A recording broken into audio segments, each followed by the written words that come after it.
কোনো কিছু নাই তো এই বুবি বুবি বাটকাল দি গর বাটকাল দি দেহ করে কেমন কি মন করে দেহ তাই যদি লজ্জা শরম থাকতো তো লজ্জা শরম আছে করবে না তোমার এই যে পিছু লাগছে বিয়ে করে ছাড়ছে আর কি আমার চোখের পানিতে তোমাদের সংসার কতটা ভালো যাবে এই বুড়ি তোর সমস্যা কি? কোনোদিন মাফ করবে না তোমাদেরকে কোনোদিন মাফ করবে না। আপনার কাছে মাফ চাইবে হাত যে অনলাইন যুদ্ধ শুরু হয়েছে মামুনের মা এবং মামুনের বোন এবং রুমিয়াফুর ভিতরে।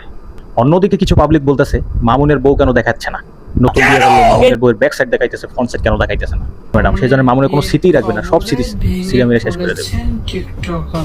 অন্য এক সাংবাদিক মামুনকে জিজ্ঞেস করলো, মামুন ভাই আপনি কেন লাইলাকে বিয়ে করলেন না? লাইলাকে যেহেতু ভালোই বাসছেন তাহলে কেন বিয়ে করবেন না? যাকে ভালোবাসি আমি তাকে বিয়ে করছি। লাইলা কি বলতেছে যে মামুন যে চিজ, আমি 4 বছর ওকে লালন পালন করছি। চিনো মামুনকে মামুনকে আমি 4টা বছর পুরো মা যেভাবে কেয়ার করে ওইভাবে কেয়ার করছে মামুনকে এই লাইলা, কিন্তু মামুনের ভালোবাসা শেষ পর্যন্ত পায় নাই। মামুন তাকে কিক মাইরা চলে আসছে নতুন একটা মাল নিয়ে করতেছে। তাই একটা জিনিস আমরা আসলে এটা ভাবি যে মামুন আসলে কেন লাইলাকে ছাইড়া দিল?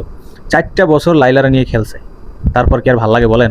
মামুনের বয়স এখন হচ্ছে অল্প, লাইলার বয়স 50+, ওটা তো আর ভালো লাগে না। লাইলা হয়তো মুখে মেকআপ টেকআপ বাইরে আসে, সেই জন্য মিডিয়া একটু ভালো দেখা যায়, কিন্তু মেকআপ ছাড়া যে কি সেটা তো মামুন ভালো করেই জানে, সেই জন্য মানে মামুন আগের থেকে কাইটা পড়ছে। কিন্তু আমার কথা হচ্ছে কি, মামুন যেহেতু আগের থেকে কাইটা পড়ছে, লাইলাকে ভালো লাগতেছে না, তো লাইলার থেকে ভালো একটা জিনিস নিত, একটু কচি কাঁচার ভিতরে নিত। কিন্তু মামুন কি করলো না, সে অনেকদিন পরে বুঝতে পারলো যে না, কচি কাঁচার মধ্যে কোনো মজা নাই, সেই জন্য আবার সে কি করলো, সে লাইলার মতো একটাই নিল।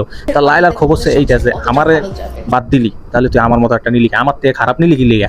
যে অনলাইনে ব্যবসা করে তারে নিলি তুই। এদিকে মামুন বলতেছে যে আমি করছি তা তো সমস্যা কি, বলতেছে না?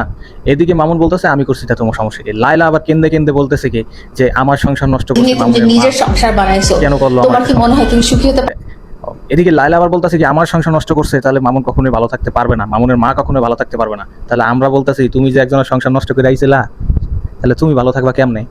তুমি যে একটা সেনাবাহিনীর সাথে তোমার বিয়ে ছিল, সেখানে একটা তোমার বাচ্চা আছে, তুমি সেই সোনার সংসারটা ধ্বংস করে তুমি মামুনের সাথে সংসার বাঁধতে চাও, তা আল্লাহ তো তোমার বাচ্চা দিব।